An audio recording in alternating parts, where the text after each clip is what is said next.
লঘুচাপ লগানো বর্ষারে ভাঙ্গিলা ঘর ঘর ভাঙ্গি ব্যাপক ক্ষয়ক্ষতি।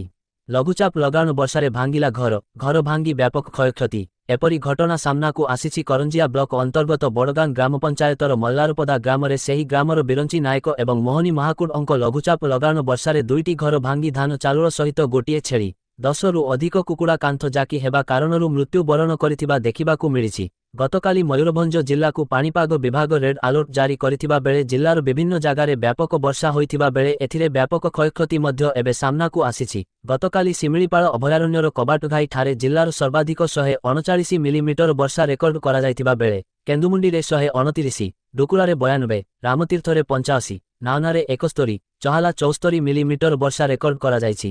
ତେବେ ଆଜି ବି ଜିଲ୍ଲାର ବିଭିନ୍ନ ଜାଗାରେ ବର୍ଷା ଲାଗି ରହିଛି, ଯାହା ଫଳରେ କ୍ଷୟକ୍ଷତି ବର୍ତ୍ତମାନ ସୁଦ୍ଧା ଆକଳନ କରାଯାଇ ନାହିଁ। ତେବେ କ୍ଷତି ହୋଇଥିବା ଲୋକଙ୍କୁ ତୁରନ୍ତ କ୍ଷତିପୂରଣ ପ୍ରଦାନ କରିବା ପାଇଁ ଦାବି ହୋଇଛି। ମୟୂରଭଞ୍ଜ ଜିଲ୍ଲା କରଞ୍ଜିଆରୁ ବି ଦିବ୍ୟେନ୍ଦୁ ଶେଖର ଅଙ୍କ ରିପୋର୍ଟ।